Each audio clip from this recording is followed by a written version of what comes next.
Hello, everyone. Good evening. My name's Chris. I'm an F2 down in Taunton, Somerset. Welcome back to another IR Bite session. This session is on genitourinary interventions, so things to do with the renal tract. I'll hand over now to our speaker, Usman. Thank you for hosting another session. The last one was absolutely fantastic, and if you haven't seen that one, then please do watch it on catch up. Yeah, I'll hand you over. He's a ST6 down up actually from me in the West Midlands, and is going to teach you all about the renal tract today. So thank you, Usman. If you want to take over, I will mute myself. Sure. Thanks very much, Chris. Thank you again to IR Juniors for the invite. So this topic, again, is part of a series of lectures or teaching sessions going through the CERSI Interventional Radiology Curriculum for medical students. This specific presentation is on genitourinary interventions. Hopefully, should be enough time to also squeeze in some information about testicular vein embolization. So again, this is the curriculum, and in the corner you'll find references and links turning to the slide. This is where you can find the interventional radiology curriculum for medical students developed by CERSI. Again, like other sessions in the previous session, we're going to use this format of clinical presentation, including classification, where it's relevant, imaging findings before intervention, the IR treatment options, clinical care, and follow-up. So clinical presentation of urethral obstruction. So this often occurs due to renal tract stones, tumors which could be within the collecting system or outside, causing urethral obstruction, or other processes such as fibrosis. Once there's urethral obstruction, this can lead to hydronephrosis, impaired renal function, and even rupture of the renal collecting system. Other reasons for why one may need a nephrostomy is due to urinary tract leakage, which can occur for urinary diversion following urinary tract leakage, and which can happen due to abdominal trauma or iatrogenic injury. As from the last session, a similar theme is going through a bit of anatomy. The urinary tract is there. What does it do? So products of metabolism and toxic waste elimination from the kidneys. The urine is collected. It's then transported by the ureters to the bladder, where it's stored and then expelled through the urethra. This is a nice, simple schematic diagram showing very basic anatomy. Again, you see the kidney in relation to its vessels, the ureters tracking down to the urinary bladder and the course that they take. As touched on earlier, stones and tumors are probably the most common occurrence or causes or leading to urethral obstruction that we see in practice, or I've seen in my limited experience in practice. And you can also get cases of fibrosis. We'll look at hydronephrosis and go through some images with regards to that. But again, it's important. Pressure building up in the system could cause renal impairment and rupture of the collecting system. So how do stones present? Renal colic, so you can get a classic presentation of loin to groin pain on either side. It can sometimes be bilateral. With regards to hematuria, it's more likely to be microscopic, which is picked up on a urine dip, as opposed to macroscopic hematuria, which is visible. If the stone is there with stagnant urine and hold up in the collecting system, sepsis can develop, where patients can present with profound urosepsis and need to be managed appropriately. There are multiple risk factors for stones. One of them includes a low fluid intake. So that's a reminder for myself and others who are viewing and watching this webinar to try and keep hydrated as much as possible. The stones can impact in various parts of the collecting system. You might get a Caylor seal stone. However, this may just stay there, not cause any trouble, picked up incidentally on imaging done for other reasons, and may not lead to any obstruction. Once if it fragments or drops down further down into the collecting system, it may then lead to obstruction, and particularly when it goes down the ureter and you got a ureteric stone, or it impacts at the VUJ, the vesico-ureteric junction, which then would cause hydronephrosis back up, cause a kidney to swell up, have some inflammatory changes around it. Majority of patients, I would say young or in that sort of age 30 to 60 bracket. It's more prevalent in males. There are various types of stones, although most of them contain some calcium, which is important with regards to how we image them. So, talking about imaging, this is what it mentions in the curriculum. Ultrasound and non-contrast enhanced CT are useful to identify stones. Calculus, as we said, they are mainly, or most of them, are made of contain calcium, which is radiopaque and can be picked up on imaging. We've mentioned CT here because plain films have historically been used, and things like IVUs, where you can see contrast on radiographs. But the low dose techniques for non-contrast CT commonly used and as a first line. There is a role for CT urography where you can give contrast and then delayed phase, which, if there is some doubt of the diagnosis, helps to delineate, or it shows the collecting system and image it better, and can determine the cause of the obstruction if there is doubt with regards to any stones. So stones imaging, so like I said, most contain calcium, the radiopaque, historically plain radiograph for an IVU. Modern techniques, you can use ultrasound. You may pick up it incidentally on other findings, and you may be able to identify a calculus on ultrasound. However, the main thing when they present to ED department with pain, renal colic, a non-contrast CT can be performed, and you can quickly come to a diagnosis of an obstructed collecting system secondary to stone disease. And like I said, there are some other imaging modalities which are less often used, but do have a role. Plain radiograph shows this large staghorn calculus. You can see the nature of the radiopaque nature of it. So again, it's very good to pick it up on radiograph if required, but non-contrast CT is much more sensitive. Another radiograph showing another stone. And here, like I said, historically you could use an IVU study, and you can see here on the plain film there is I'm not sure how well this projects on your screens, but a hint of calcium as a stone there. And as you do the test, you can see that there's holdup of urine with or contrast within the ureter, and a degree of hydronephrosis with filling defect, or its area around the stone where urine is obviously being held up, and you can see the time difference along there. So modern techniques, or what we use commonly in practice now, is non-contrast low-dose CT. You can see even on a contrast scan, for example, you can also pick up very dense calculi. Here you've got bilateral stones.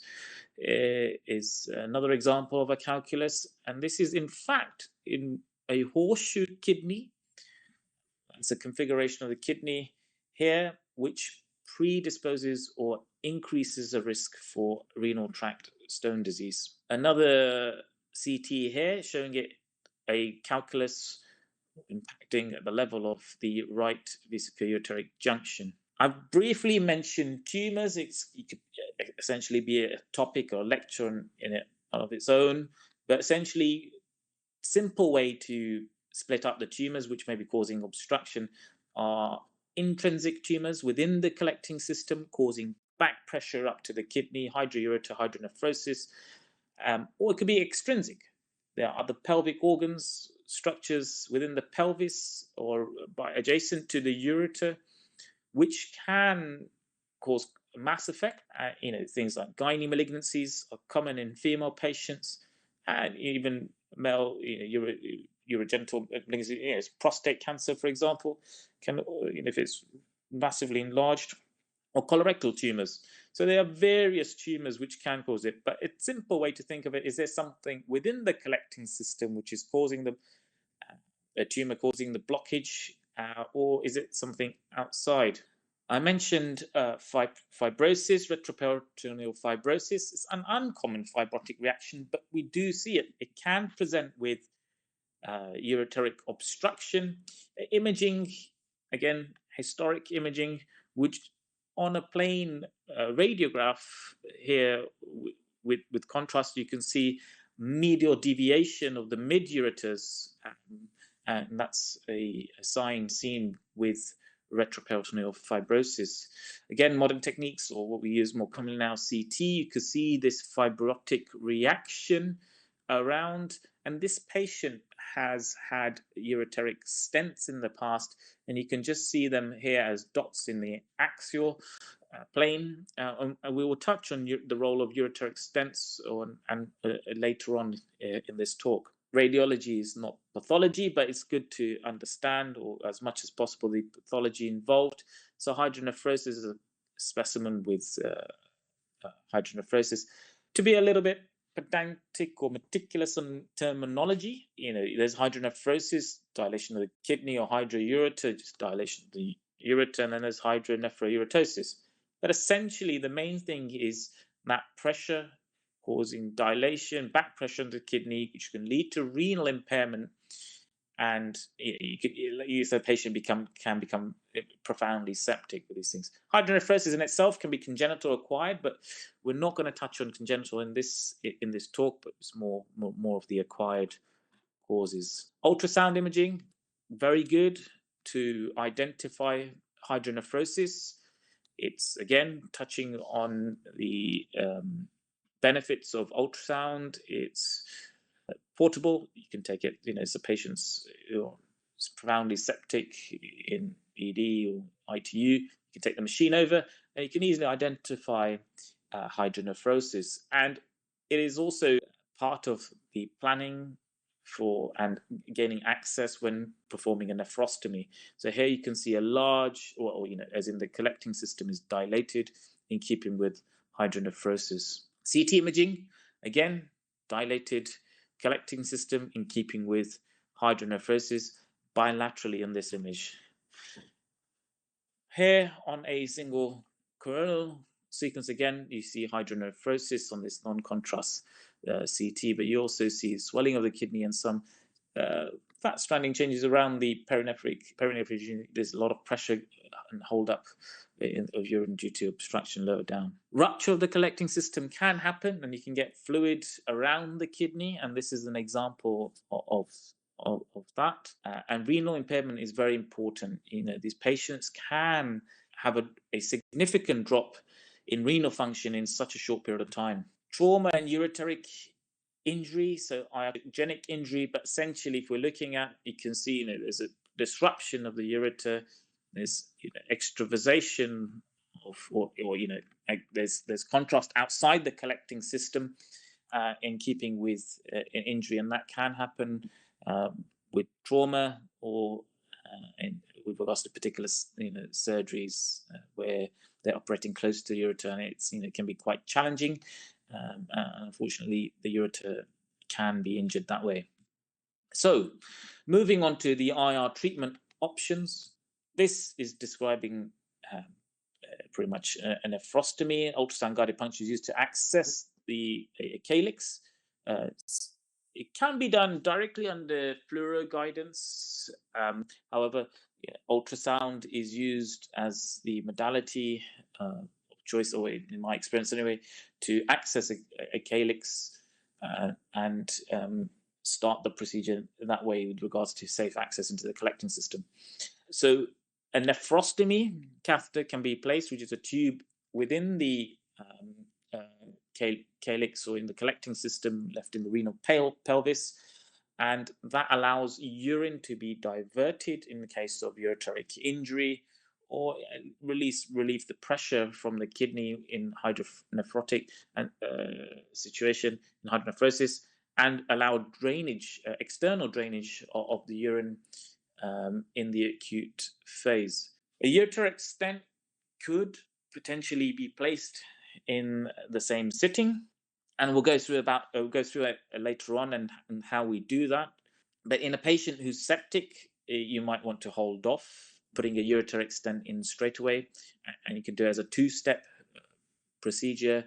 In nephrostomy first, allow the system to settle down, allow the acute infection to settle down, and then bring back to your for ureteric stent insertion later on if required.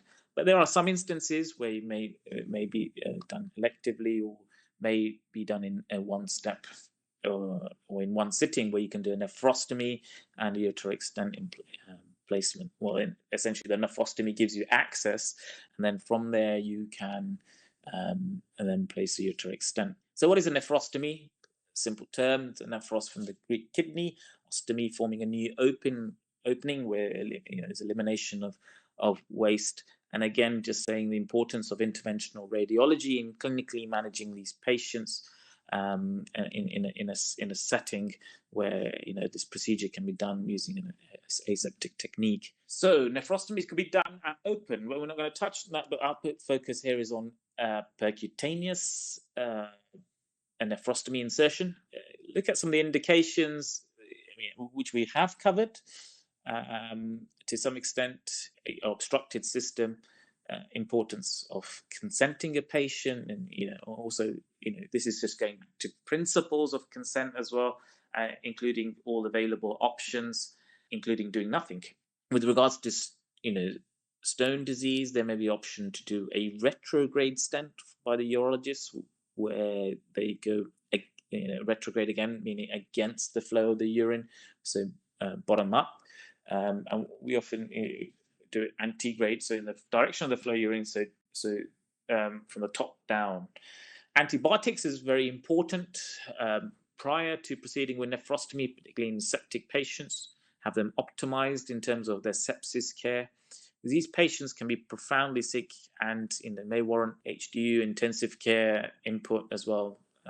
And so it's important that their sepsis is initially managed before they attend for a nephrostomy, or in somewhat a stable condition, and there's no harm, or it's encouraged, and it's always of great importance that if you need help, ask for help in terms of anesthetic support. With regards to technique, as I mentioned in a previous talk in this series, start, steer, and stop. Plan. It's really important to plan. Review the imaging that's available to you, so the prior CT scan, see how you can plan your access into the kidney. Ultrasound scan just prior, but again, just go through your consent checklist, which includes having your antibiotics done probably ideally immediately before the procedure. Again, ideal world, you would want the patient be prone. In reality, it's very difficult to have all your patients prone, and there will be some compromise in position, but there shouldn't be a compromise in terms of you doing the procedure safely, where you should still have a safe window and the best you can to get a patient in a safe position to proceed. Aseptic technique, you can do cases under local anesthetic, and sedation is sometimes given routinely to patients. Some may favor not to give it, and some patients tolerate it under local anesthetic. But if you have that option, it should be offered. And again, something like giving midazolam or something to relax the patient can help. Steering. So this time we're steering a tube into the kidney, so a nephrostomy tube, and then stop, as in how you're gonna follow this tube up. You've left a foreign body into the kidney, so it's very important that these patients do have appropriate aftercare. Again, back to an ultrasound image. How are we going to plan to sort of get into a calyx? Again, you can use ultrasound, get a good window, and prepare your. This is after everything's all prepared. Aseptic technique. Give you local anesthetic, and then you can also give local anesthetic right down to the kidney. And this gives you an idea in terms of your approach. So there is a mention of this in terms of technique, is avascular plane of Brodel. There's a section of renal parenchyma, it says between to the anterior and the posterior, where it's relatively avascular. Again, this would be an ideal scenario, but sometimes in an acute situation and in a patient with sepsis where nephrostomy is required, the other areas you could still go and access, and you may have to in those scenarios. But again, ideal if you can try and target the relatively avascular area, then that's the way to go. So needle is inserted into a calyx under ultrasound guidance. You can imagine an ultrasound probe there. Once you're in, you can inject some contrast. There's a point to mention, somebody with stone disease and septic, you might get some pyuria on return, which you can sample and send off. But then you have to be very careful in injecting contrast. Some may say not to inject any contrast and see how your wire passes down. But to get a gentle amount or small amount of contrast can give you, they confirm that you're in the collecting system, and you can then proceed further, because at this point you're using a thin needle, and if you're not in the right place, and you may cause damage to the renal parenchyma or go some endothelial. You can cause a lot of damage if you're not sure where you're at.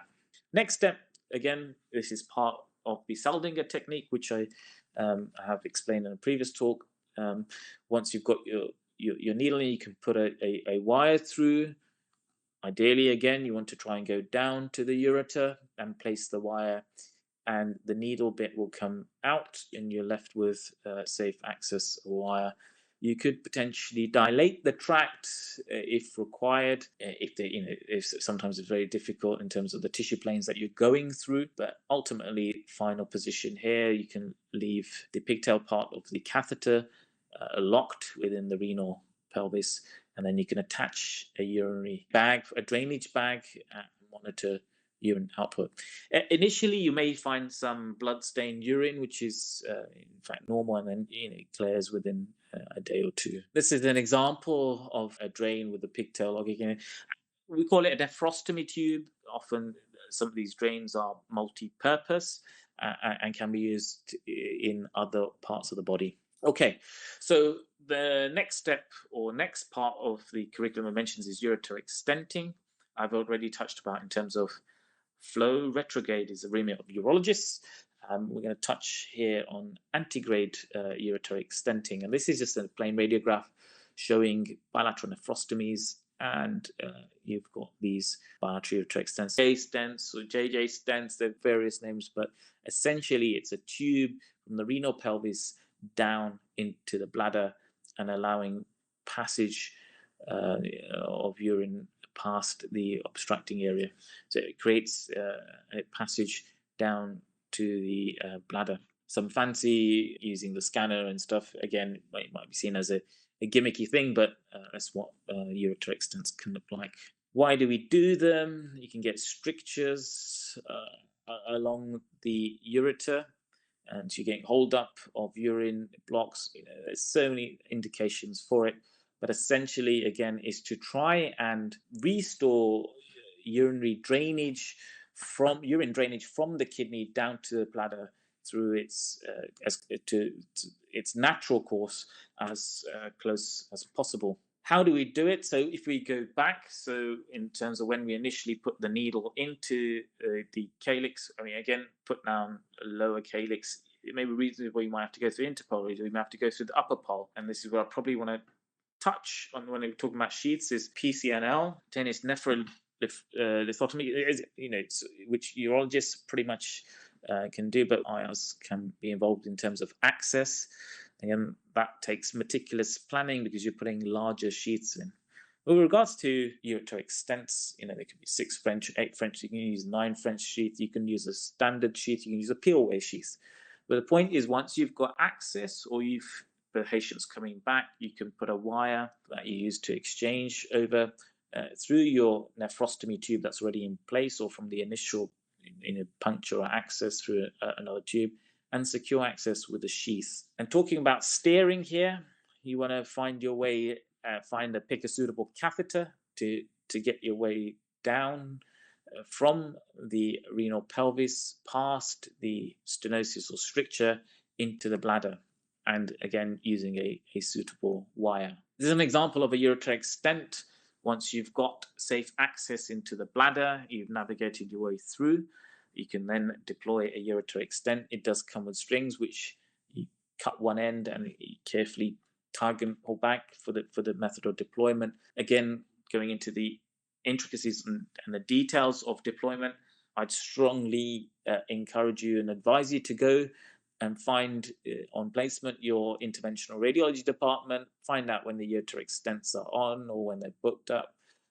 They're elective, or if you happen to be there and there's one happening acutely, get into the room and see how it's done.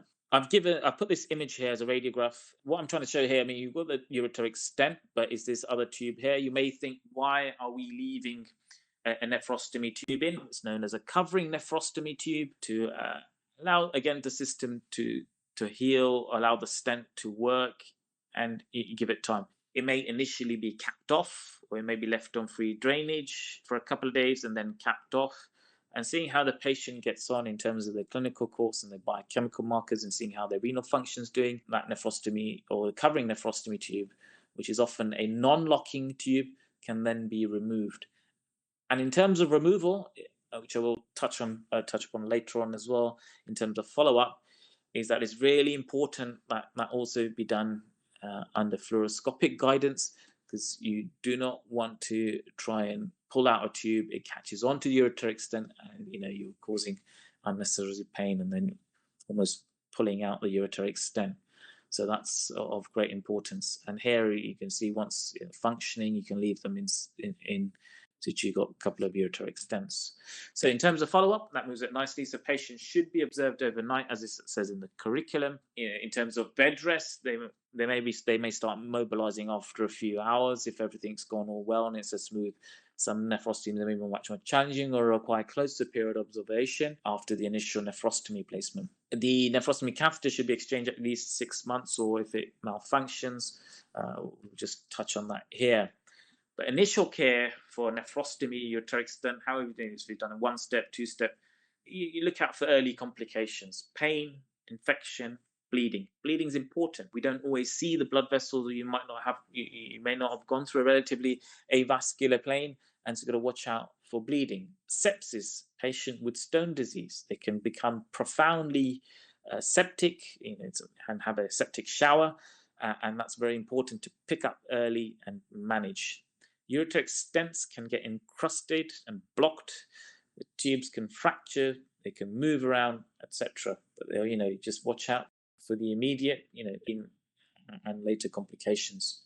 Observations and follow-up, I've just briefly touched on. Nephrostomy tube exchange or removal. I've mentioned Team IR, safely under fluoroscopic guidance. A ureteric stent exchange, Team Urology can look at that. And a lot of this, you could say, nephrostomy exchanges and things like that often booked within 3 months. But we found, with regards to the pandemic, in terms of the situation with COVID-19 and the periods where these elective procedures were cancelled, we found that actually some of the tubes can last longer. But 3 months for a nephrostomy tube exchange in centres where I've trained